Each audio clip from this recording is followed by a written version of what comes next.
नमस्कार, आप सभी का स्वागत है विद्यार्थी कैफे पर। मैं हूं अशोक कुमार। आज हम लोग पढ़ेंगे कक्षा 6 रुचिरा भाग प्रथम के समुद्र तट पाठ को। इस पाठ में हम लोग पाठ का अनुवाद पढ़ेंगे, है ना, और साथ में इस पाठ के प्रश्न उत्तर भी करेंगे।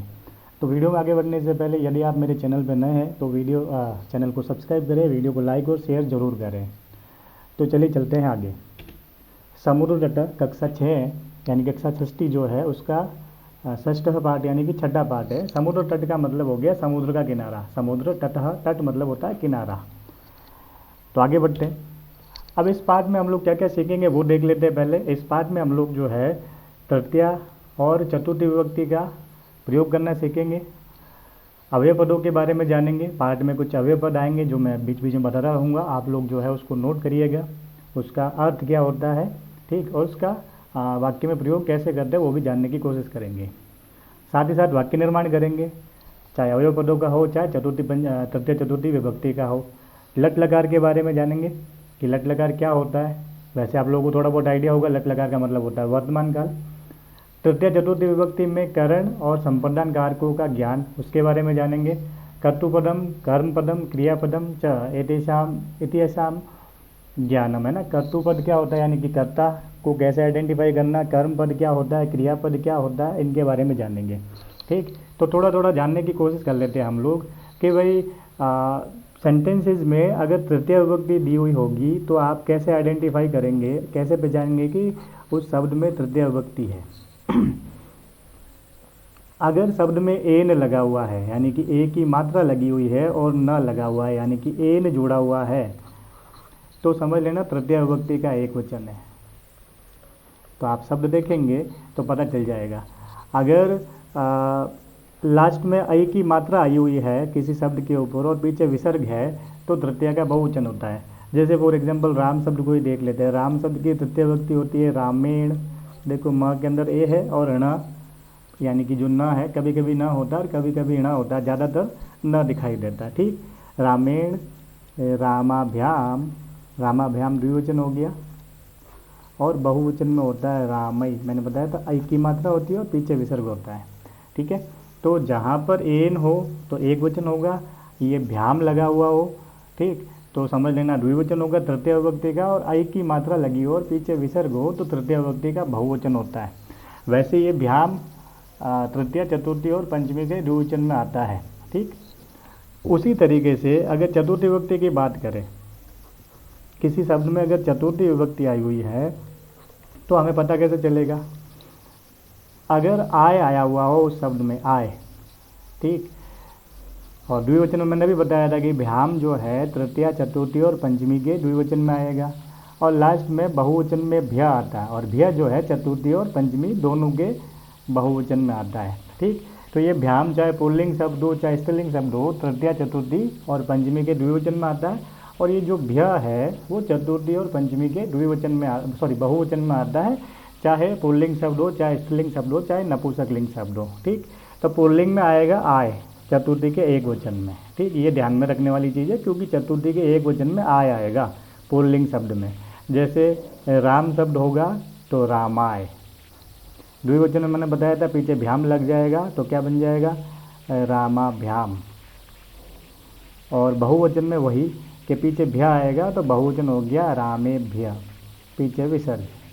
ठीक, अब हम लोग ये क्यों जान रहे हैं कि भाई तृतीय का रूप क्या होता है, चतुर्थी का रूप क्या होता है और पंचमी का रूप क्या क्या होता है, ताकि हम लोग जो है जब इनका अनुवाद पढ़े तो हमें समझने में आसानी हो। तृतीय विभक्ति का चिन्ह आप लोगों ने कारक शब्द याद किए थे या याद कर रखे होंगे, अब तक आपको आइडिया होगा क्योंकि हिंदी में भी यूज़ होते हैं।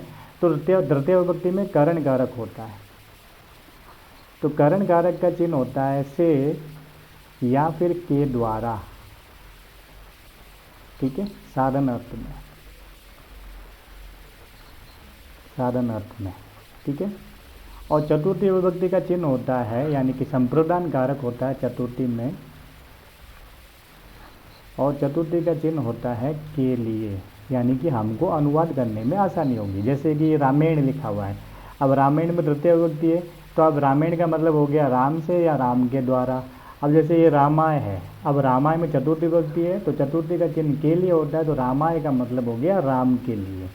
ठीक, इसी प्रकार से हम लोग जो है सेंटेंसेज में अलग अलग विभक्तियों के बारे में जानेंगे और उनके कारक चिन्ह के अनुसार उसका अनुवाद करने की जो है प्रोसेस को आगे बढ़ाएंगे। आप लोग भी सीखने की कोशिश करना। ओके, उसी प्रकार से यहाँ पर अवयव पद आएंगे इस पाठ में, तो अवयव पद जैसे जैसे आएंगे मैं आपको उनके अर्थ भी लिखाता जाऊँगा। लट लकार की बात करें, लट लकार का मतलब होता है वर्तमान काल। तो आप लोगों ने इससे पहले वाले पाठों में पट धातु के लट लकार के बारे में और अलग अलग क्रियाओं के लट लकार के रूपों के बारे में जाना है। ठीक, और ये भी पता है आपको कि कर्ता जिस वचन का होता है क्रिया भी उसी वचन की होती है, और कर्ता में हमेशा प्रथमा विभक्ति होती है ना। जैसे रामः पठति, अब रामः पठति में हम देखेंगे कि जो रामः लिखा हुआ है इसमें प्रथमा विभक्ति है ना। अकारांत शब्द हो उसके पीछे अगर विसर्ग लगा हुआ हो तो प्रथमा का एक वचन हो गया। अब रामः प्रथमा विभक्ति का एक वचन है तो ये पठति भी प्रथमा विभक्ति का एक वचन है। ओके, तो कर्ता के अनुसार ही क्रिया होती है। कर्ता जिस वचन का होगा क्रिया भी उसी वचन की होगी, और कर्ता जिस पुरुष का होगा क्रिया भी उसी पुरुष की होगी।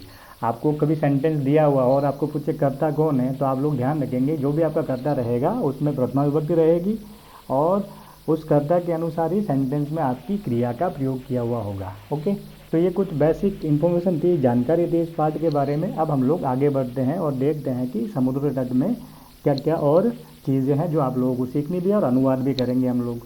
चलते हैं आगे। लिखा हुआ है एषः समुद्र तटः। अब एषः का मतलब आपको पता है ना, आपके पार्ट 1 में आया था। एषः का मतलब होता है यह, है ना। जब नज़दीक की वस्तु होती है, जब कोई व्यक्ति वस्तु जो ये नज़दीक हो तो हम लोग कहते हैं एषः, यानी कि यह। अगर दूर हो तो हम लोग कहते हैं सह, अगर पुल्लिंग में हो, है ना। ओके, तो यहाँ एषः है, एषः का मतलब हो गया यह, और समुद्र तटः का मतलब आपको पता है समुद्र का किनारा। तो एषः समुद्र तटः, इसका मतलब क्या हो गया, यह समुद्र का किनारा है या समुद्र तट है। अत्र जनाः, अत्र का मतलब होता है यहाँ। देखो अत्र का मतलब हो गया यहाँ, ये एक अवयव पद है। ओके, तो अत्र का मतलब हो गया यहाँ।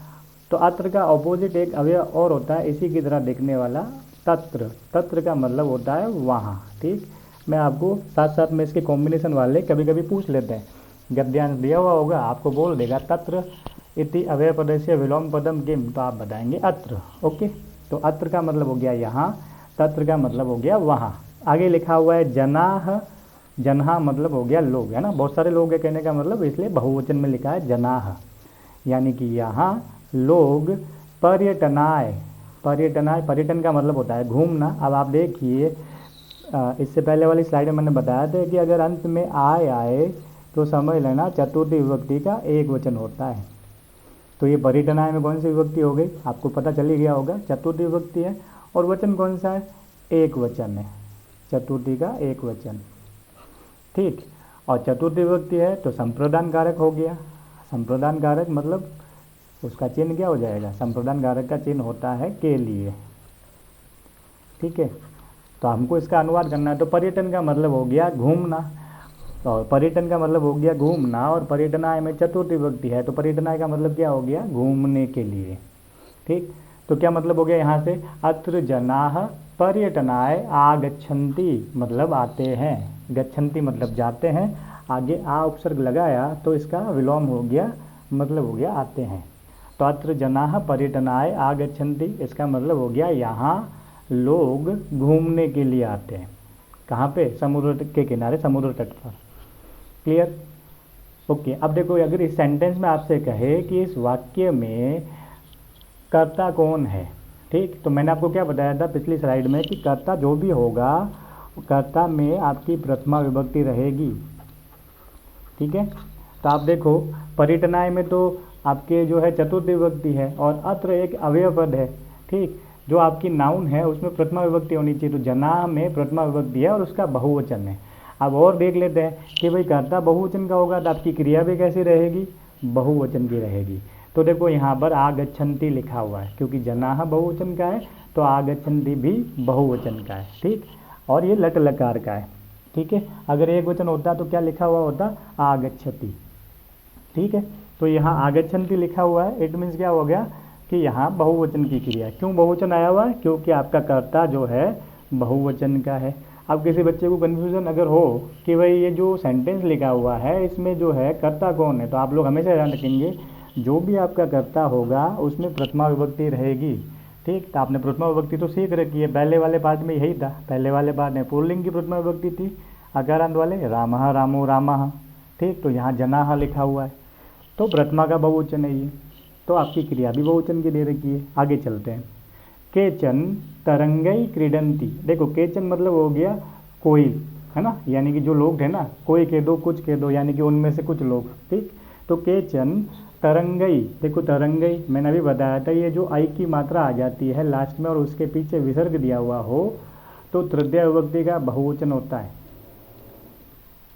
ध्यान देंगे आप लोग, बताया था ना भाई, एन एन, फिर ये भ्याम वाला आभ्याम लिख लो, चाहे भ्याम लिख लो, क्योंकि पुल्लिंग में आभ्याम होता है, बाकी में तो डायरेक्टली भ्याम जोड़ता है। और ये लास्ट में आई, यानी कि देखो जैसे कि बालकेन, बालकाभ्याम, बालकई, बालकेन, बालकाभ्याम, बालकई, तो बालकेन एक वचन में, बालकाभ्याम द्विवचन में, और बालकई देखो आई की मात्रा और विसर्ग है, तो ये जो है आपका तृतीय विभक्ति का बहुवचन होता है। ठीक, अब तृतीय का बहुवचन हो गया तो तृतीय विभक्ति मतलब हो गया करण कारक। आप लोगों को मैं बार बार रिपीट करूंगा तो धीरे धीरे आपको याद हो जाएगा। तृतीय विभक्ति में होता है करण कारक, और करण कारक का चिन्ह क्या होता है, से या के द्वारा। ठीक है, से या के द्वारा, तो तरंगई का मतलब क्या हो गया, तरंगों से या फिर तरंगों के द्वारा, क्रीडंती खेलते हैं, यानी कि कुछ लोग तरंगई, तरंग मतलब होता है लहर, है ना, लहर समुद्र की लहर होती है ना, तो तरंगई बहुवचन है, तो कुछ लोग तरंगई क्रीडंती यानी कि लहरों से खेलते हैं। केचन च, च का मतलब होता है और, लिख लेना आप लोग, देखो च भी एक अव्यय पद है, च का मतलब हो गया और। ठीक, और कुछ, है ना, केचन च और कुछ। अब ध्यान देना कि ये च जो है जहाँ पे भी होता है, च का मतलब होता है और, तो ये जिसके बाद लगा हुआ होता है अनुवाद उससे पहले करते हैं। जैसे मैंने लिख लिया माता पिता च, अब देखो माता तो बाद माता हो गया, पिता च, अब ये च इसके बाद आया हुआ है तो इसका अनुवाद इससे पहले करेंगे, यानी कि पिता के बाद लिखा हुआ है च, तो अनुवाद पिता से पहले करेंगे, माता और पिता। ठीक, जैसे अगर कह दिया है रामः श्यामः च, तो इसका मतलब क्या हो जाएगा, राम, फिर च का अनुवाद करेंगे और श्याम, है ना, रामः श्यामः च मतलब क्या हो गया, राम और श्याम, यानी कि च जिसके बाद लगा हुआ हो अनुवाद उससे पहले करेंगे। ठीक, तो आप लोगों को ये चीज़ जो है ध्यान रखनी, क्योंकि बार बार आएगा।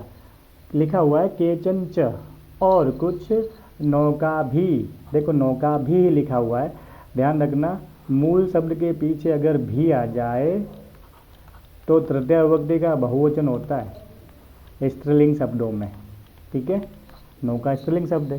ठीक है, अभी हमने राम की बात की, ये आई जो था ना, आई पुल्लिंग में तृतीय विभक्ति का बहुवचन होता है। ये भी लगाने पर, यानी कि भी आ जाए कहीं पे भी, भी के पीछे विसर्ग हो तो तृतीय विभक्ति का बहुवचन होता है। और आपको ये ज़्यादातर जो है आकारांत शब्दों को छोड़कर, चाहे पुल्लिंग हो चाहे स्त्रीलिंग शब्द हो, उसमें भी ही दिखता है। ठीक है, तो लास्ट में अगर भी आ जाए, भी के पीछे विसर्ग हो तो तृतीय विभक्ति का बहुवचन होता है। ठीक, तो केचन च नौका भी, नौका का मतलब हो गया नाव, और मैंने अभी बताया था तृतीय का चिन्ह होता है से या फिर के द्वारा। ठीक, तो नौका मतलब नाव हो गया, और नौका भी का मतलब क्या हो जाएगा, नाव के द्वारा। ठीक है, जल विहारम कुर्वन्ति, जल विहार करते हैं, यानी कि जल में घूमते हैं, पैदल तो जा नहीं सकते भाई, डूब जाएंगे, समुद्र है, तो नाव में बैठ के ही जाएंगे। तेसु यानी कि उनमें से, यानी कि किस में से, जो लोग वहाँ पे घूमने के लिए आए उनमें से। केचन कुछ, कंदुकेन क्रीडंती, देखो अब ये कंदुकेन लिखा हुआ है, देखो अभी एन किस में आता है, ये देखो मैंने यहाँ लिख रखा, एन जो है तृतीय विभक्ति के एक वचन में आता है, जैसे बालकेन हो गया, और तृतीय का चिन्ह क्या है, से या के द्वारा। तो कंदुक का मतलब होता है गेंद, कंदुकेन का मतलब हो जाएगा गेंद से या गेंद के द्वारा। क्रीडंती, क्रीड धातु का मतलब होता है खेलना। ठीक है, यहाँ लिखा भी है देखो। ठीक है, क्रीड धातु का मतलब हो गया खेलना, तो क्रीडंती का मतलब हो गया खेलते हैं। यहाँ तक की बात आप लोगों को समझ में आई होगी। अब मैं थोड़ा इंक क्लियर कर लेता हूँ ताकि आप लोग आगे भी अच्छे से समझ पाए। एक मिनट, ओके आगे बढ़ते हैं। तो ये तो क्लियर हो गया, के तेसु केचन कन्दुकेन क्रीडन्ति, मतलब उनमें से कुछ कन्दुकेन यानी कि गेंद से क्रीडन्ति यानी कि खेलते हैं। बालिकाः बालकाः च, देखो अब इसमें कोई चिन्ह हमको दूसरा नहीं दिख रहा है, केवल विसर्ग दिख रहा है। तो बालिकाः बहुवचन है, जैसे कि लता लते लताः, है ना, प्रथमा विभक्ति का बहुवचन हो गया। ओके, बालकाः, तो ये भी देखो रामः रामो रामा, उसी की तरह बालकः बालको बालकाः, प्रथमा विभक्ति का बहुवचन हो गया। च, अब च का मतलब मैंने आपको बताया था, च का मतलब होता है और अनुवाद करने का तरीका भी बताया था कि भाई जिसके बाद आया हुआ है उससे पहले अनुवाद करेंगे। तो लिखा हुआ है बालिकाः मतलब बालिकाएं बहुवचन है, बालकाः मतलब बालक यानी कि बहुत सारे बालक, च लिखा हुआ है मतलब और, यानी कि बालिकाएं और बालक, बालुका भी। अब देखो फिर से भी आया, मैंने अभी थोड़ी देर पहले ये बताया था नौका भी के अंदर कि लास्ट में अगर भी आ जाए, है ना, ये राम शब्द यानी अकारांत शब्दों को छोड़कर, चाहे पुल्लिंग हो चाहे स्त्रीलिंग हो, अगर अंत में भी आया हुआ है तो तृतीया विभक्ति का बहुवचन होता है और तृतीया का चिन्ह होता है, यानी कि तृतीया में कारक होता है करण कारक, और उसका चिन्ह होता है से या फिर के द्वारा। ठीक है, तो बालू मतलब बालुका का मतलब होता है रेत, बालुका अर्थात रेत, नीचे लिख लेता हूँ गलत हो गया, बालुका मतलब हो गया रेत। अब बालुका भी, अब भी है यानी कि तृतीया विभक्ति, तृतीया का चिन्ह हो गया से, तो रेत से, है ना, बालू से, मिट्टी से। बालू का ग्रहम, बालू का मतलब मिट्टी और ग्रहम मतलब घर, तो बालू के घर, रेत के घर। रचयंती, रच धातु का मतलब होता है बनाना, रचयंती मतलब बनाते हैं। अब आप लोगों से पूछ ले कि भाई यहाँ रचयंती जो है कौन से वचन का है, बहुवचन का है ना, एक वचन में ती आता है, द्विवचन में जो है तह आता है और बहुवचन में अंति आता है। ठीक है, प्रथम पुरुष के अंदर। ठीक है, तो रचयंती अंति आया हुआ पीछे तो बहुवचन है। अब आपको अगर आपको मैं कहूँ कि भाई इसमें कर्ता कौन है, तो आपका उत्तर क्या होगा? सोचिए, मैंने बताया था कर्ता कारक जो होता है उसमें विभक्ति कौन सी होती है। देखिए कर्ता कौन हो सकता है यहाँ पे, क्या बालू का भी हो सकता है? नहीं हो सकता। क्यों? क्योंकि बालू का भी में पीछे भी आया हुआ है, यानी कि इसमें तृतीय विभक्ति है, जबकि हमारा जो भी कर्ता होगा उसमें प्रथमा विभक्ति होनी चाहिए। तो प्रथमा विभक्ति किस किस में है? तो यहाँ बालिका प्रथमा विभक्ति का बहुवचन है और बालका भी प्रथमा विभक्ति का बहुवचन है, इसलिए आपका कर्ता हो गया बालिका बालका च। ओके, इसलिए देखो रचयंती भी जो है बहुवचन में आया हुआ है। ठीक है, तो क्या मतलब हो गया? बालिका बालका च, यानी कि बालिकाएं और बालक बालू का भी, मिट्टी से, रेत से, बालू का ग्रहम, रेत के घर, रचयंती बनाते हैं। लिखा हुआ है आगे मध्य, मध्य, मध्य मतलब होता है बीच, और मध्य में देखो सप्तमी विभक्ति आई हुई है ना। अगर ऊपर खाली एक ही मात्रा एक ही आई हुई हो तो समझ लेना सप्तमी विभक्ति है ना। ये आपको देखो सप्तमी टाइप का दिख रहा है ना, 7 टाइप ही दिख रहा है ये, तो समझ लेना ऊपर एक मात्रा हो तो सप्तमी विभक्ति है। अब आप लोग सोच रहे होंगे ना पहले तो एक ही मात्रा में हमको तृतीया बोला, लेकिन वो 2 मात्राएं होती है, आई की मात्रा होती है और पीछे विसर्ग होता है, लेकिन केवल एक मात्रा आई हुई हो, देखो मध्य एक मात्रा, ये यहाँ पे भी एक मात्रा है, तो सप्तमी विभक्ति है। और सप्तमी का चिन्ह होता है मैं, पे, पर, तो मध्य मतलब हो गया बीच, तो मध्य मध्य का मतलब हो गया बीच बीच में। तरंगाह, देखो तरंगः, तरंगौ, तरंगाह बहुवचन है प्रथमा विभक्ति को, है ना। तो लहरें, बालू का ग्रहम, बालू का ग्रहम का मतलब पता है ना, मिट्टी के घर, रेत के घर, प्रवाहयंती बहा ले जाती है, बहाती है, कहने का मतलब लहरें आती है वो घर बनाते हैं और बहा के लेके चली जाती है। ऐसा क्रीड़ा, यह खेल, प्रचलती एव, एव का मतलब होता है ही, ये भी एक अव्यय पद है, एव का मतलब होता है ही, ध्यान रखेंगे आप लोग। एक अव्यय और होता है, एव का मतलब तो हो गया ही, एक होता है एवं, है ना। कभी कभी सेंटेंस में इस तरीके से भी लिखा हुआ हो सकता है एवं, यानी कि अनुस्वार लगा हुआ हो सकता है। तो एव का मतलब होता है ही और ये एवं का मतलब हो जाता है इस प्रकार, आप लोग इसे भी नोट कर लेंगे। ठीक, तो मैंने एक्स्ट्रा बता दिया आपको क्योंकि सिमिलर दिखने वाला है इसलिए, लेकिन हमारा यहाँ पर एव है तो इसका मतलब होता है ही। ऐसा क्रीड़ा प्रचलती एव, यानी कि यह खेल चलता ही रहता है। प्रचलती, चलती मतलब चलता है, और प्रचलती मतलब चलता रहता है। समुद्र तटाः न केवलम पर्यटन स्थानानि, समुद्र तट न केवल पर्यटन स्थल है यानी कि केवल घूमने के लिए नहीं है। अत्र, अत्र का मतलब देखो मैंने शुरू में ही बताया था, यहाँ पर आया हुआ। अत्र मतलब होता है यहाँ, ठीक। इसका ऑपोजिट होता है तत्र, तत्र का मतलब होता है वहाँ। ओके, अत्र यानी कि यहाँ मत्स्य जीविनः, मत्स्य जीविनः मतलब हो गया मछुआरे, जो मछली पकड़ते हैं कहने का मतलब। अपि, अपि का मतलब होता है भी, अपि का मतलब हो गया भी। स्वजीविकाम चालयन्ति यानी कि अपनी जीविका चलाते हैं। जीविका चलाने का मतलब क्या हो गया, अपना भरण पोषण करते हैं कहने का मतलब। मछलियाँ पकड़ के ही वो जो है अपना जीवन यापन करते हैं, उनको बेच के उनकी अर्निंग होती है, उससे उनका घर चलता है, ठीक है। अब इस गद्यांश से संबंधित कुछ शब्द यहाँ लिखे हुए हैं, उनको देख लेते हैं। आगच्छन्ति, तो इसमें आ उपसर्ग है और गम धातु है। गम धातु का मतलब होता है जाना, लेकिन अगर आगे आ उपसर्ग लग जाए तो इसका मतलब हो जाता है आना, ठीक। आप लोग एक चीज़ और ध्यान रखेंगे, जब गम धातु के रूप लट लकार में लिखते हैं तो हम लोग गच्छ वर्ड यूज़ करते हैं, यानी कि गच्छति गच्छत गच्छन्ति लिखते हैं हम लोग। ऐसे गमति गमत गमनती नहीं लिखना है, गमति गमत गमनती रॉन्ग हो जाएगा, ठीक है। कुछ धातुओं के लिए ध्यान रखना होता है, बाकी का तो जो होता है वही होता है। जैसे पट है तो पढ़ती पटत पटनती होता है, चल है तो चलती चलत चलनती होता है। तो कुछ धातु है जिनका जैसे जैसे आएगी मैं आप लोगों को बताता जाऊँगा, ठीक। तो गम धातु के जब रूप चलते हैं तो हम लोग गच्छ वर्ड यूज़ करते हैं, तो गच्छति गच्छत गच्छन्ति होता है लट लकार में। अगर मान लो गच्छति लिखा हुआ है और आप लोगों को कह दिया कि भाई इसमें मूल धातु कौन सी है, तो फिर आपको लिखना पड़ेगा गम धातु है, ठीक है। भले ही यहाँ गच्छति लिखा हुआ लेकिन मूल धातु कौन सी थी, गम धातु थी। जब रूप लिखते हैं तो गच्छति गच्छत गच्छन्ति करते हैं लट लकार में। ओके, आगे देखो क्रीडंती, इसमें देखो क्रीड धातु है। क्रीड धातु का मतलब होता है खेलना, तो क्रीडंती ये प्रथम पुरुष का आपका बहुवचन है, ठीक है।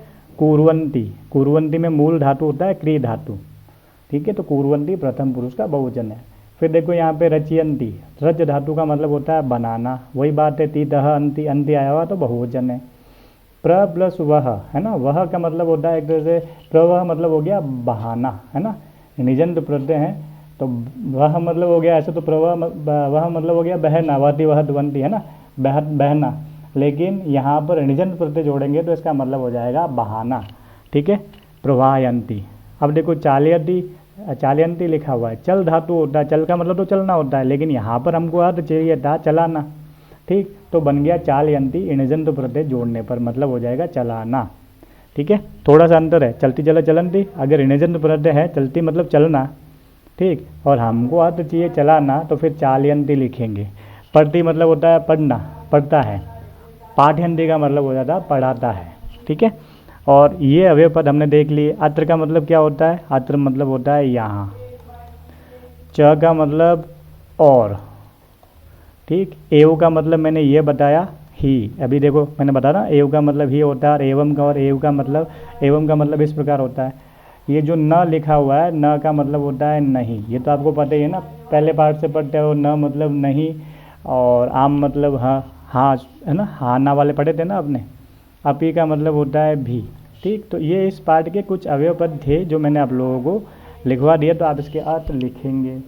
आगे बढ़ते हैं पार्ट में। देखो कुछ प्रश्न है, जनाः कुत्र पर्यटनाय आगच्छन्ति।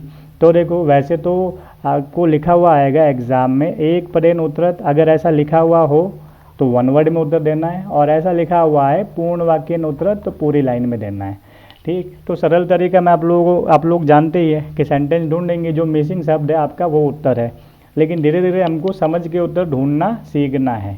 लिखा हुआ है जनाः कुत्र पर्यटनाय आगच्छन्ति, तो लोग कहाँ पर घूमने के लिए आते हैं, तो भाई कहाँ पर, तो जगह का नाम रहेगा समुद्र के किनारे, तो समुद्र तटे। अब तटे क्यों लिखा, तटे में सप्तमी विभक्ति डाली, तट सप्तमी विभक्ति का मतलब चिन्ह जो होता है मैं पे पर होता है कारक के अनुसार अधिकरण में, ठीक। तो जनाः समुद्र तटे आगच्छन्ति, देखो लिखा हुआ जनाः कई क्रीडन्ति, देखो कई में देखो मैंने बताया ना ऐ की मात्रा आती है और पीछे विसर्ग होता है तो तृतीय विभक्ति होती है, तो तृतीय का चिन्ह होता है से या के द्वारा। जनाः कई क्रीडन्ति, तो लोग किससे खेलते हैं भाई, तो किससे खेलते हैं आपको पता है, तरंगों से, लहरों से। तो लहर को कहते हैं तरंग, रुकिए तरंग कहते हैं। अब देखो इसमें कौन सी विभक्ति लगी है, मैंने बताया ना आई, आए और पीछे विसर्ग आया तो हमको तृतीय विभक्ति करनी है, तो भाई इसमें आई लगा लो और पीछे तृतीय विभक्ति कर लो, उत्तर हो गया तरंगई, सरल सा है। जनाः नौका भी किम कुर्वन्ति, नाव से क्या करते हैं, तो पाठ में ढूंढोगे तो आपको मिल जाएगा, जल में घूमते हैं ना, जल विहारम। ठीक है, बालिकाः बालकः यानी बालकाः था यहाँ पे, बालिकाः बालकाः च का भी, देखो का भी आया हुआ है, पीछे भी आया हुआ है, तो आपका उत्तर जो भी रहेगा उसमें तृतीय विभक्ति रहेगी। ठीक है, पीछे भी आया हुआ तृतीय विभक्ति का बहुवचन है। तो बालिकाः बालकाः च का भी बालुका गृहम रचयन्ति, तो हो जाएगा किससे बनाते हैं, मतलब बालू का भी, बालू मिट्टी से बनाते हैं ना, बालू का घर मतलब मिट्टी के घर, तो बालू का भी। ओके, मत्स्य जीविनः कुत्र जीविकाम चालयन्ति, तो भाई मत्स्य जीविन यानी कि जो मछुआरे हैं वो कहाँ पे अपनी जीविका चलाते हैं, यानी कि उनका जीविका कैसे चलती है, कहाँ पे चल रही है, तो समुद्र तट की ही बात करेंगे ना, तो समुद्र तटे, वो भी वहीं जाते हैं ना, मछलियाँ पकड़ते हैं कहने का मतलब, और अपना जीवन चलाते हैं समुद्र तटे। ठीक है, तो आप लोग पाठ में से ढूंढ लिएगा और खुद से करिएगा, मैंने आपको ब्रीफ आइडिया दिया है किस तरीके से आपको उत्तर ढूंढने हैं, मतलब जो भी ऐसे तो सेंटेंस को ढूंढोगे उसमें से मिसिंग लेटर आपका उत्तर रहेगा, लेकिन कभी कभी आपको एज इट इज़ उत्तर जो होना चाहिए वो नहीं आता, तो आप लोग समझ के करिएगा तो आपको उत्तर ढूंढने में आसानी रहेगी। चले आगे। ओके, आगे देखो लिखा हुआ है, अस्माकं देशे बहवः समुद्र तटाः सन्ति। अस्माकं मतलब हो गया हमारा, है ना, अस्माकं मम अवयव, अस्माकं मम मतलब मेरा होता है, अवयव मतलब हम दोनों का, अस्माकं मतलब हो गया हमारा या हमारी या हमारे।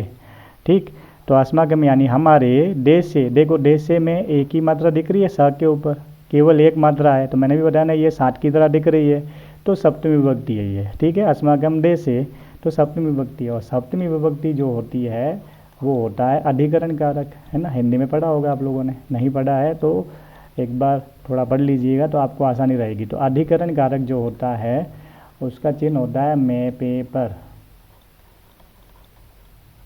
तो अस्माकं देशे मतलब हमारे देश में। ठीक है, हमारे देश में बहवः, बहव मतलब बहुत सारे, समुद्र तटा मतलब समुद्र तट, संति यानी कि हैं। अब देख लो, अगर मैं किसी से कहूँ कि इस सेंटेंस में कर्ता कौन है, ठीक है, तो आप लोग देखेंगे कर्ता जो भी होगा उसमें प्रथमा विभक्ति रहेगी। ठीक है, अस्माकं षष्ठी विभक्ति का बहुवचन है, देश से आपने अभी देखा एक ही मात्रा है, सप्तमी विभक्ति है। ठीक है, तो समुद्र तटाह जो है वो आपका कर्ता हो गया क्योंकि इसमें प्रथमा विभक्ति का बहुवचन है। फिर से चेक कर लेते हैं कि भाई ये प्रथमा का बहुवचन है या कर्ता है कि नहीं है, वो भी देख लेते हैं। तो मैंने बताया था आपको कर्ता जिस वचन का होता है क्रिया भी आपका उसी वचन की होगी। तो संति देखो, अस्ति इष्ट संति, संति बहुवचन में है। तो अस्माकं देशे बहवः समुद्र तटाः सन्ति का मतलब हो गया हमारे देश में बहुत सारे समुद्र तट है। एतेषु मुंबई, गोवा, कोच्चि, कन्याकुमारी, विशाखापट्टनम, पूरी तटाः अतीव प्रसिद्धाः सन्ति। अब पता चल ही गया होगा, तो बहुत सरल है, एतेषु ये सु आ जाए ना पीछे, ठीक, चाहे ये वाला सु आए चाहे ये वाला आए, मूर्धन्य सा वाला, ठीक, तो जब भी सु आए तो समझ लेना सप्तमी विभक्ति का बहुवचन है। ये हिंट देख लो, कुछ शब्द जो है आपको दिख रहे हैं ना, उससे हिंट मिल जाएगा, विभक्ति पहचानने में आसानी रहेगी आपको, और आप जो है अनुवाद भी कर पाएंगे अगर आपको कारक चिन्ह याद है। तो सप्तमी का बहुवचन है, तो एतेषु यानी कि इनमें से मुंबई, गोवा, कोच्चि, कन्याकुमारी, विशाखापट्टनम, पूरी तटाः यानी कि पूरी, ये सारे के सारे तट जो बताए हैं अतीव प्रसिद्धाः सन्ति, बहुत प्रसिद्ध है ना। गोवा तटः विदेशी पर्यटकेभ्यः समधिकम रोचते, रुच धातु का मतलब होता है एक तरह से पसंद होना, रुचि होना, अच्छा लगना कहने का मतलब। तो विदेशी पर्यटकेभ्यः में देखो चतुर्थी बहुवचन है ना, यानी कि जो गोवा तट है वो विदेशी पर्यटक जो फॉरेनर्स होते हैं उनकी बात कर रहे हैं, विदेशी पर्यटकों के लिए अधिक अच्छा लगता है। विदेशी पर्यटक जो होता है ना, उनको, जितने भी विदेशी पर्यटक है उनको गोवा तट बहुत अच्छा लगता है। विशाखापट्टनम तटः, विशाखापट्टनम तट मतलब वही विशाखापट्टनम का जो किनारा है समुद्र तट है। वैदेशिक व्यापार आय, देखो पीछे आय आया हुआ है, तो आय आता है तो आपको याद आ जाना चाहिए कि इसमें चतुर्थी विभक्ति है और चतुर्थी का चिन्ह होता है के लिए। ठीक है, तो वैदेशिक व्यापार आय का मतलब हो गया विदेशी व्यापार के लिए, प्रसिद्ध प्रसिद्ध है। तो विशाखापट्टनम तटः वैदेशिक व्यापाराय प्रसिद्ध, यानी कि विशाखापट्टनम तट विदेशी व्यापार के लिए प्रसिद्ध है। कोचि तटः नारिकेल फलेभ्य ज्ञायते। कोचि तट जो है नारियल के फलों के लिए जाना जाता है। फलेभ्य, पीछे भ्य आया हुआ है, चतुर्थी पंचमी का बहुवचन होता है भ्य आने पर, तो यहाँ पर चतुर्थी का बहुवचन है। ठीक है, नारियल के फलों के लिए बोलेंगे, नारियल के फलों से नहीं बोलेंगे ना, पंचमी का तो से होता है, तो सही अर्थ आएगा नारियल के फलों के लिए। कोचि तट नारियल के फलों के लिए जाना जाता है। मुंबई नगरस्य, देखो ये श है ना, आधा श य, तो समझ लो कि षष्ठी विभक्ति का एक वचन है और षष्ठी का चिन्ह होता है काके की। देखो कुछ चीज़ों के हिंट है, आप लोग ध्यान रखेंगे, एक तो बार रिवीजन कर लेना, नोट भी कर लेना, तो आपके आगे काम आते रहेंगे, क्योंकि बार बार यही चिन्ह आपको हर जगह देखने को मिलते हैं। ठीक है, मुंबई नगरस्य यानी कि मुंबई नगर का, है ना, काके की चिन्ह होता है ना, से आया हुआ षष्ठी विभक्ति का संबंध कारक। मुंबई नगर का, मुंबई नगर के जुहू तटे, देखो तटे में फिर से ये एक ही मात्रा आई हुई है, मैंने भी बताया, देखो साथ लिखा हुआ भी है, कौन सी विभक्ति हो गई, सप्तमी विभक्ति, सप्तमी का चिन्ह वही मैं पेपर देखो मैंने लिख भी रखा था। ठीक, तो मुंबई नगर के जुहू तट पर सर्वे जनाः, सभी लोग, स्वैरम विहरन्ति, अपनी इच्छा अनुसार घूमते हैं। स्वैरम मतलब बिना रोक टोक के, अपनी इच्छा अनुसार, है ना, स्वतंत्रता से घूमते हैं। अब देखो अगर मैं किसी बच्चे से पूछूं कि मुंबई नगर से जुहू तटे सर्वे जनाः स्वैरम विहरन्ति, इस सेंटेंस में कर्ता कौन है, तो आप लोग ढूंढिए कौन सा कर्ता है, सोचिए। क्या मुंबई नगर से हो सकता है? नहीं, क्यों? क्योंकि कर्ता कारक में प्रथमा विभक्ति होती है, तो जो भी आपका कर्ता रहेगा उसमें प्रथमा विभक्ति रहेगी। जबकि अभी मैंने बताया पीछे श्या है तो षष्ठी विभक्ति होती है। क्या जुहू तटे जो है आपका कर्ता हो सकता है? नहीं हो सकता, क्योंकि मैंने बताया देखो ऊपर एक ही मात्रा हो तो सप्तमी विभक्ति हो सकती है ना। तो ये जनाः जो है आपका कर्ता है। और फिर से चेक कर देखो, जना बहुवचन का है प्रथमा विभक्ति का, तो आपके विहरन्ति भी बहुवचन का है, तो कर्ता जो है जिस वचन का है क्रिया भी उसी वचन की है। चले आगे, चेन्नई नगरस्य, चेन्नई नगर के, देखो षष्ठी विभक्ति है, श्या आया हुआ है और मैंने अनुवाद भी किया, है ना। चेन्नई नगर का कह दो, चेन्नई नगर के कह दो, के चेन्नई नगर की कह दो, तो चेन्नई नगर का मैरीना तट, तट का नाम है, समुद्र के तट का नाम है मैरीना तट। देशस्य, देख लो फिर से देख लो, श्या में षष्ठी विभक्ति है, षष्ठी का चिन्ह वही काके की। देशस्य सागर तटेषु, देखो सु आया हुआ है, तो पीछे मैंने अभी बताया था, देखो ऊपर लिखा हुआ भी है कि जब भी सु आए इन दोनों में से तो सप्तमी विभक्ति का बहुवचन होता है और सप्तमी का चिन्ह होता है मैं पेपर। तो देशस्य सागर तटेषु यानी कि देश के सागर तटों में दीर्घतमः, सबसे बड़ा है, दीर्घ मतलब बड़ा, लघु मतलब छोटा, सबसे बड़ा है।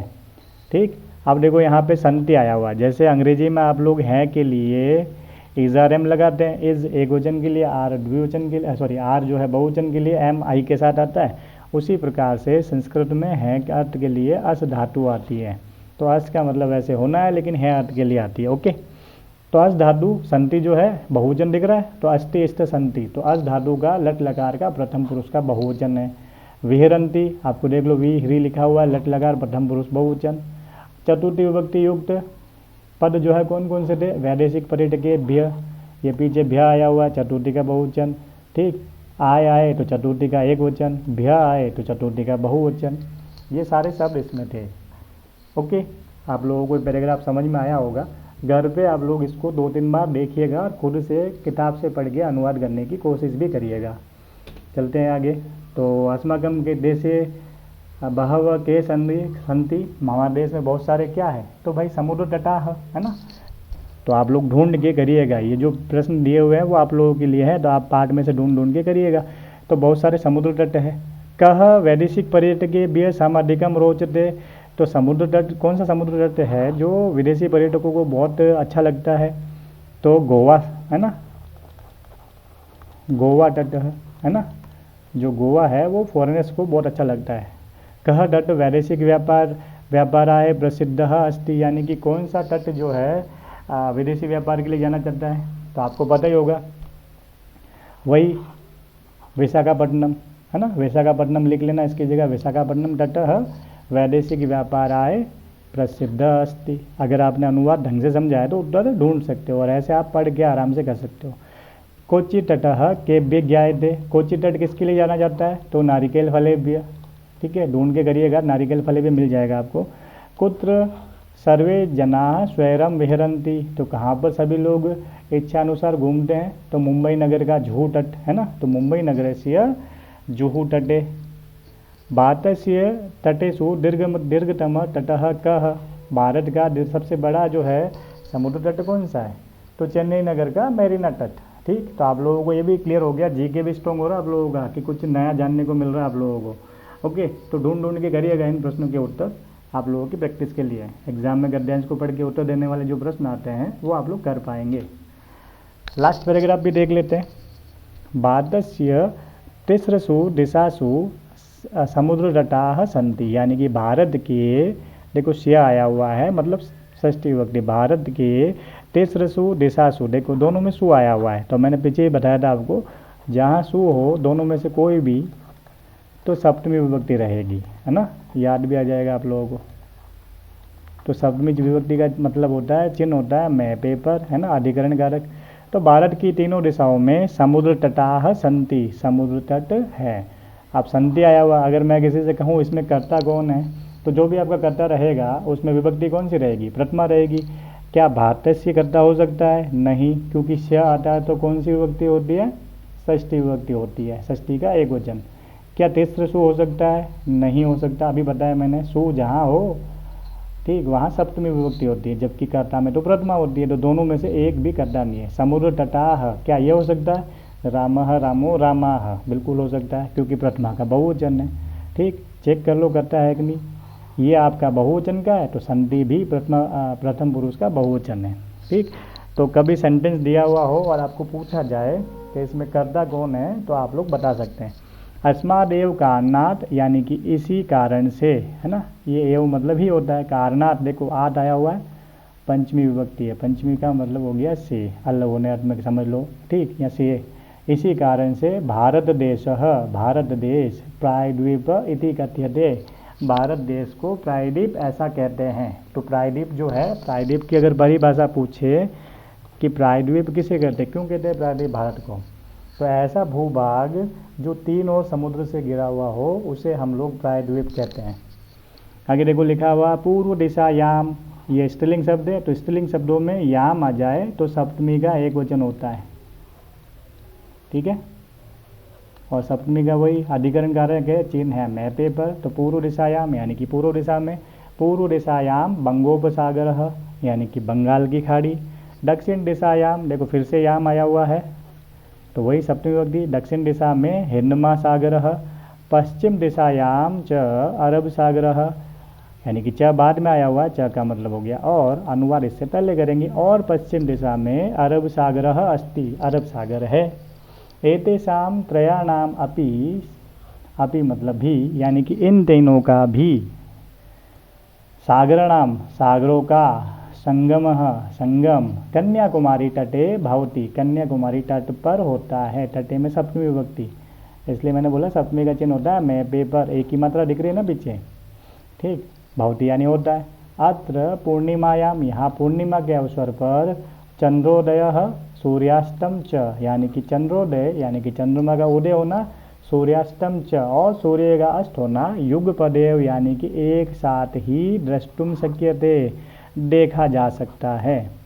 कहाँ पे? कन्याकुमारी तट पर तीनों जो है समुद्रों का संगम भी होता है, और पूर्णिमा के दिन चंद्रोदय और सूर्योदय जो है एक साथ देखा जा सकता है। ठीक है, अब इस गद्यांश में ज़्यादातर सप्तमी विभक्ति युक्त पद आए हुए हैं। देखो जैसे कि सु जहाँ आया हुआ है वो सप्तमी का बहुवचन है, और स्त्रीलिंग शब्द होगा तो पीछे याम होगा, सप्तमी एक वचन है।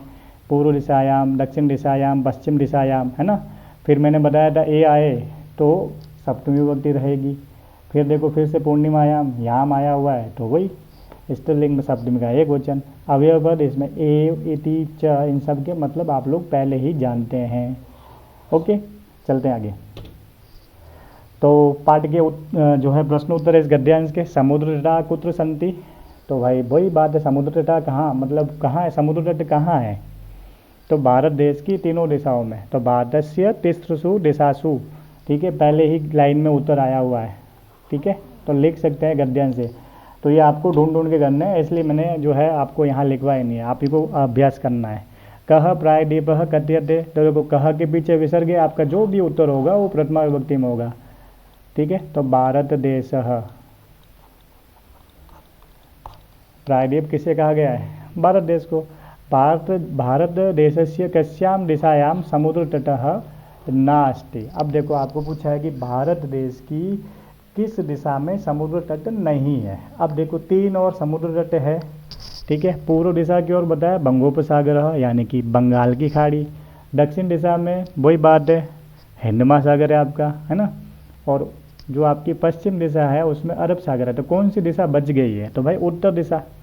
ठीक, तो उत्तर दिशायाम हो जाएगा। ये दिशायाम लिखा हुआ है, इसके आगे लिख लो उत्तर। उत्तर दिशायाम समुद्र तटः नास्ति। त्रयाणाम समुद्राणाम संगमः कुत्र भवति। तीनों समुद्रों का संगम कहाँ होता है? तो गद्यांश की लास्ट लाइन देखोगे मिल जाएगा। ठीक है, ये देखो कन्याकुमारी तटे। ठीक है, तो आप लाइन ढूंढना, आराम से गद्यांश को पढ़ना, आपको उत्तर मिल जाएगा। ठीक है, तो चंद्रोदय सूर्यास्तम च युगपदेव द्रष्टुम शक्यते। कब देखने को मिलता है भाई? ये देखो पूर्णिमायाम। शब्द जो छूटा हुआ है वो बदलना रिक्त स्थान वाला है। और ये देखो भारत देश से पूर्व यानी कि पूर्व दिशायाम, यानी कि पूर्व दिशा में कौन सा समुद्र है? आप गद्यांश को पढ़िएगा, बंगोपसागर यानी बंगाल की खाड़ी। ऐसे कैसे आपको पश्चिम दिशा में कौन सा है? तो मिल जाएगा आपको अरब सागर, जो भी है। ठीक है, पढ़ोगे तो मिल जाएगा अरब सागर, वैसे मैं बता सकता हूँ, लेकिन आप लोग ढूंढ के करिएगा। ऐसे कैसे दक्षिण दिशा में कौन सा है वो उसका नाम यहाँ खाली जगह में भरिएगा। ओके, चलते हैं आगे। तो जनाः का भी जल विहारम कुर्वन्ति, पाठ के प्रश्न उत्तर है। अब देखो का भी आया हुआ है, तो आपको ध्यान रखना है जो भी आपका उत्तर होगा उसके पीछे भी आएगा, यानी कि तृतीया का बहुवचन में होगा आपका उत्तर। आप लोग ध्यान रखेंगे, अगर एग्जाम में एक पद अनुत्तरत बोला है तो वन वर्ड में लिखना है, एक पद में लिखना है, एक शब्द में लिखना है, और पूर्ण वाक्य उत्तरत बोला है तो पूरी लाइन में लिखना है। अब यहाँ कुछ भी नहीं बोला है तो आप पूरी लाइन में ही लिखेंगे। ठीक है, तो लिखा हुआ है जनाः का भी जल विहारम कुर्वन्ति। तो भी जिसमें आता है वो होता है तृतीया का बहुवचन, और तृतीया का चिन्ह होता है से, फिर या फिर के द्वारा, है ना, से या के द्वारा। तो क्या मतलब हो गया? जनाः मतलब हो गया लोग, का भी मतलब किसके द्वारा या किससे, जल विहारम यानी कि वही जल में घूमना, विहारम कुर्वन्ति जल में विहार करते हैं यानी कि जल में घूमते। किसके द्वारा करते हैं भाई? ये सब पैदल पैदल तो जा नहीं सकते, तो किससे जाएंगे भाई? नौका, है ना, नौका मतलब हो गया नाव। ठीक है, अब मैंने क्या बोला था, जो भी आपका उत्तर होगा उसके पीछे भी आएगा, तो मूल शब्द के पीछे भी लगा लो, उत्तर हो गया नौका भी। आप गद्यांश से ढूंढेंगे तब भी आपको यही शब्द मिलेगा। ठीक, उत्तर देख लेते हैं। जनाः नौका भी जल विहारम कुर्वन्ति। भारतस्य दीर्घतम समुद्र तटः कः। तो भारत का सबसे बड़ा समुद्र तट कौन सा है?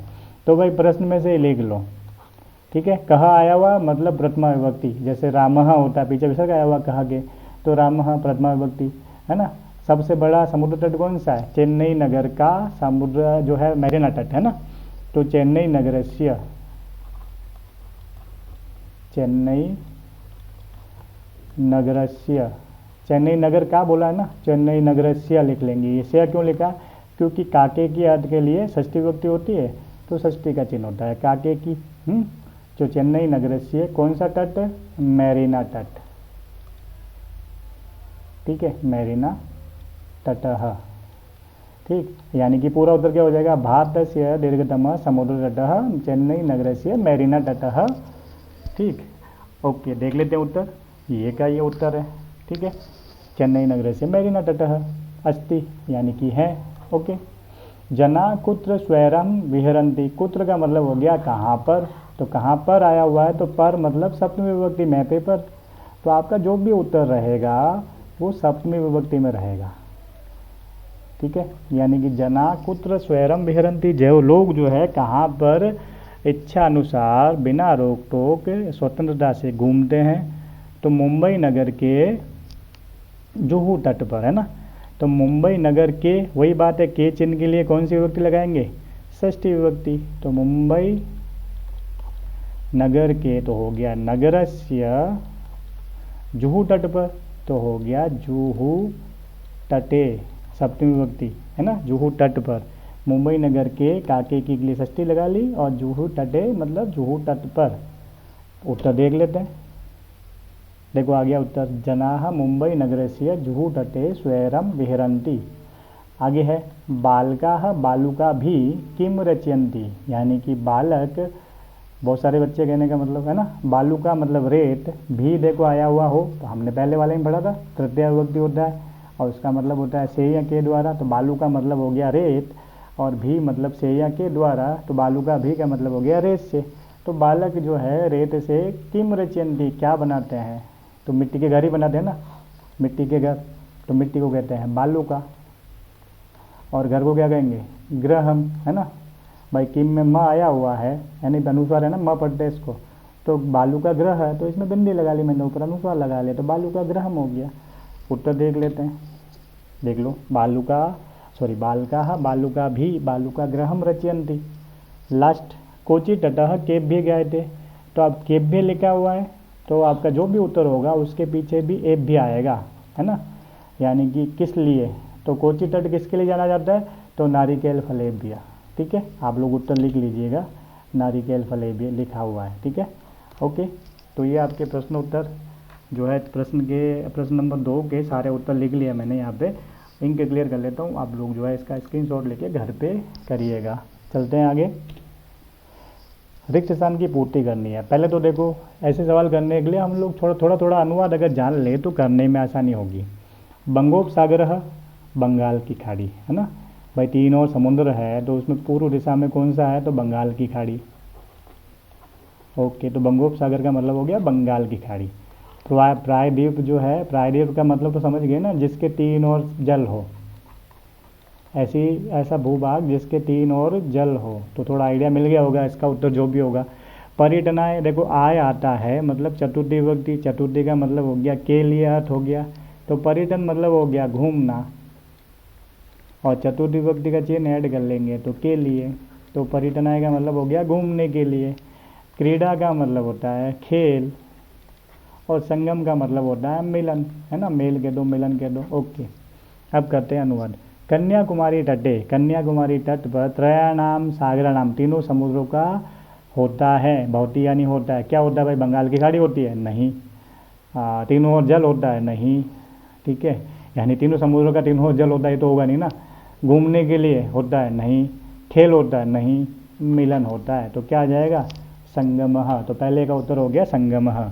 भारत देशः इति कथ्यते, भारत देश को कहते हैं, क्या कहते हैं, बंगाल की खाड़ी कहते हैं, नहीं।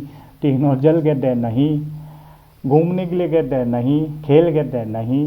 क्या कहते हैं फिर, जो भाई प्रायद्वीप कहते हैं, कहने का मतलब, सॉरी 3 और जल मतलब प्रायद्वीप, ठीक है भाई, ठीक है, प्रायद्वीप कहते हैं कहने का मतलब, ओके। जनाः समुद्र तटः खाली जगह, समुद्र तटम खाली जगह आगच्छन्ति, आगच्छन्ति मतलब आते हैं, गच्छन्ति मतलब जाते हैं, तो लोग समुद्र तट पर खाली जगह आते हैं, तो भाई किस लिए आते हैं, बंगाल की खाड़ी के लिए आते हैं, या खेल के लिए आते हैं कि घूमने के लिए आते हैं, तो घूमने के लिए, ठीक, तो क्या हो जाएगा पर्यटनाय। बालेभ्य खाली जगह रोचते, बच्चों के लिए क्या अच्छा लगता है बच्चों को, क्रीड़ा। और लास्ट बचा हुआ तो है लेकिन फिर भी अनुवाद करते हैं, भारतस्य स्य है षष्ठी विभक्ति काके की, यानी कि भारत के पूर्व दिशायाम, देखो याम आया स्त्रीलिंग में, मैं पेपर हो गया, तो भारत के पूर्व दिशा में क्या है, बंगाल की खाड़ी है, बंगोपसागर। ठीक, सवाल नंबर 3 के भी आपको समझ में आए होंगे। तो आप क्या करिएगा, पहले शब्दों के थोड़े बहुत अर्थ जान लो, उसके बाद सेंटेंस पढ़ो तो आपको सही उत्तर तक पहुंचने में आसानी होगी। अब इनका देखो मिलान करना है तो बहुत आसान है। पहले तो जो अब मान लो ये खंड क था और ये खंड ख है, तो पहले हम लोग इनके अर्थ जान लेते हैं, ठीक है। तो अर्थ जानते हैं तो देखो पहले तो इस साइड वालों के अर्थ देख लेते हैं। समुद्र तट का मतलब हो गया समुद्र को किनारा। क्रीडंगम का मतलब हो गया खिलौना। दुग्धम मतलब दूध। दीपक मतलब दीपक, है ना। विद्या मतलब पता ही है विद्या, है ना। अब ये सामने जो भी इनके शब्द लिखे हुए हैं इन सब में चतुर्थी विभक्ति है। देखो पीछे आय आया हुआ है और आय आज तो समझ लेना चतुर्थी विभक्ति है।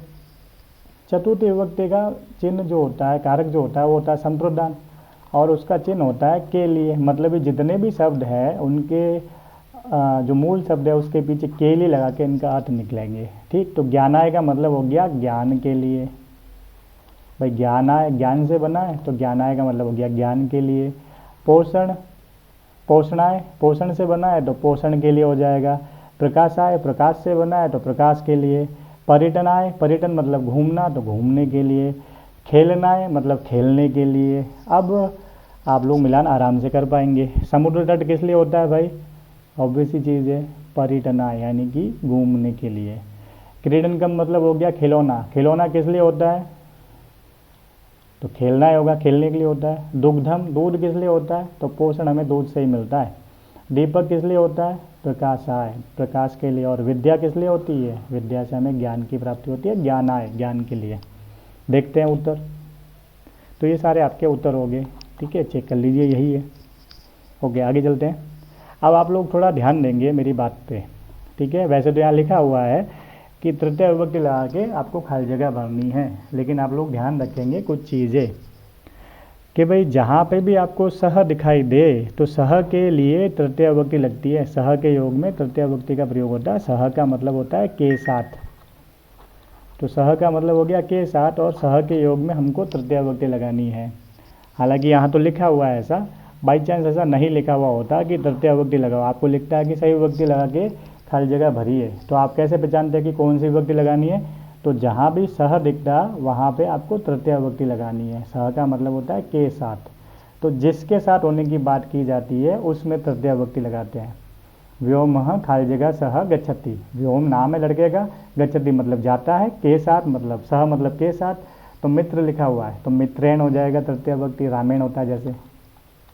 यानी क्या मतलब हो गया इसका? व्योम मित्र के साथ जाता है, ठीक है।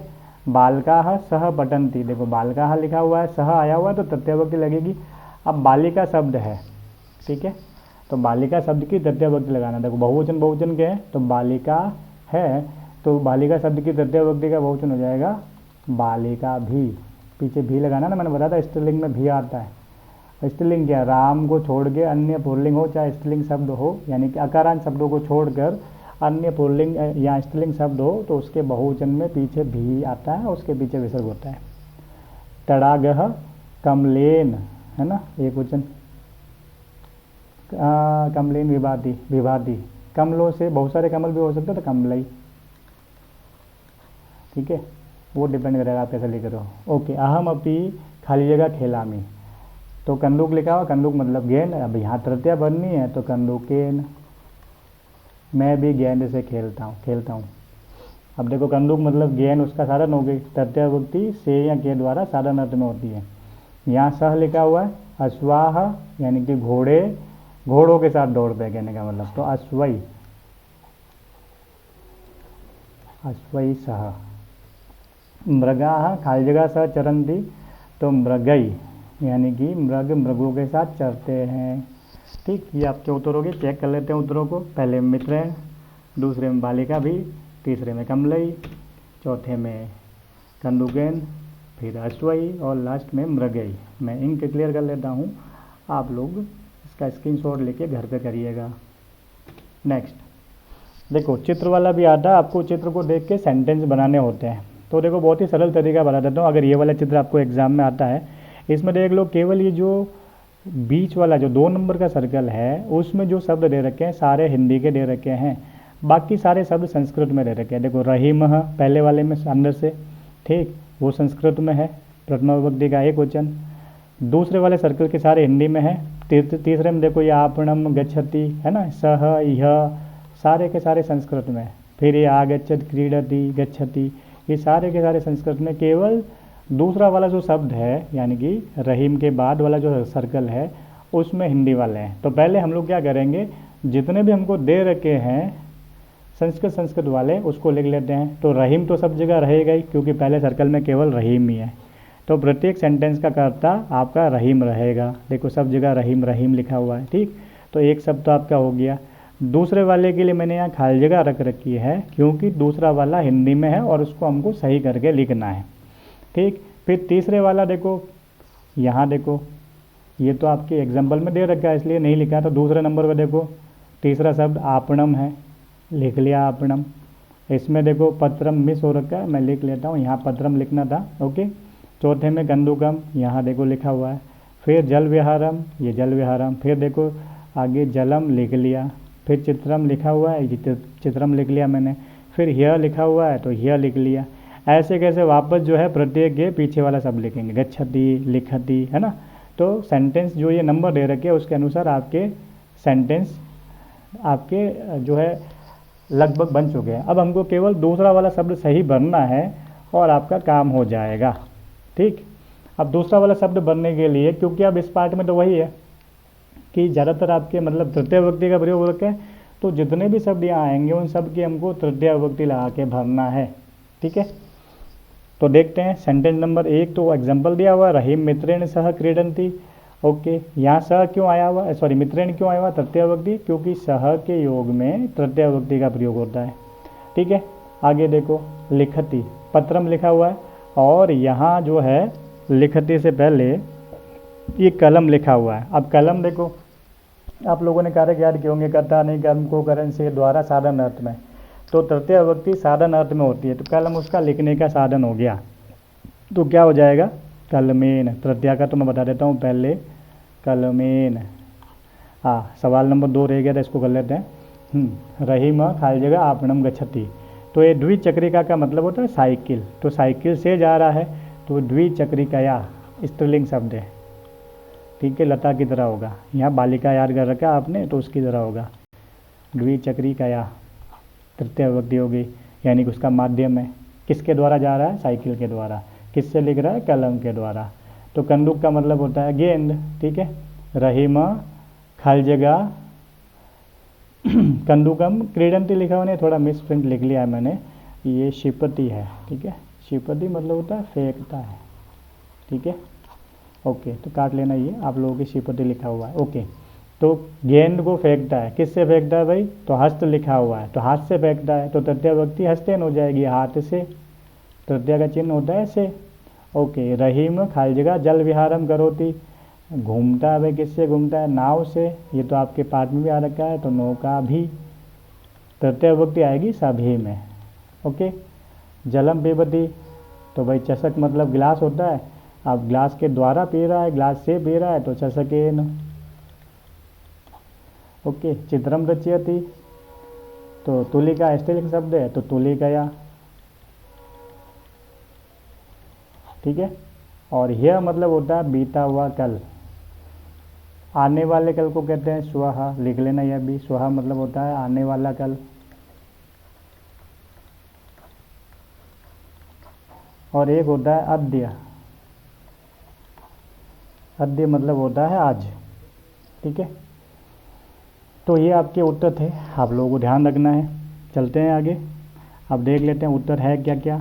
बिल्कुल यही उत्तर है आप लोगों के। ओके, ये आपका छठा सवाल था, मैं इनके क्लियर कर लेता हूँ, आप लोग घर पे जाके इसको करिएगा। नेक्स्ट, अब यहाँ जो 7वां सवाल है, इसमें आपको सभी के सभी चतुर्थी विभक्ति से भरने हैं। ठीक है, तो चतुर्थी विभक्ति कहाँ होती है, जहाँ आय होता है, तो निर्धनाय, पहले वाले में निर्धनाय हो गया। धनिका निर्धनाय धनम ददाति, यानी कि धनवान जो है निर्धन के लिए, गरीबों के लिए धन देता है। बालः विद्यालयम गच्छति, पठनाय, पढ़ने के लिए जाता है, तो दूसरे का पठनाय हो गया। सज्जनाः खाली जगह जीवंती, तो परोपकार है, परोपकार के लिए जीवन जीते हैं सज्जन लोग जो है। ठीक है, और प्रधानाचार्य, प्रधानाचार्य खाली जगह, यानी कि छात्रेभ्य पारितोषिकम यच्छति, उनको इनाम देते हैं। नमः जहाँ होता है वह चतुर्थी विभक्ति होती है, तो शिक्षकाय हो जाएगा इसका। ठीक, तो ये आप लोगों के पार्ट था, पूरा हो गया आप लोगों का। ठीक है, तो हम लोग फिर जो है मिलेंगे। आप लोग यहाँ तक का अभ्यास अपनी नोटबुक में अवश्य करें। ओके, और मेरे वीडियो को लाइक करें, शेयर करें और ज़्यादा से ज़्यादा लोगों को शेयर करिएगा, चैनल को सब्सक्राइब करिएगा। धन्यवाद।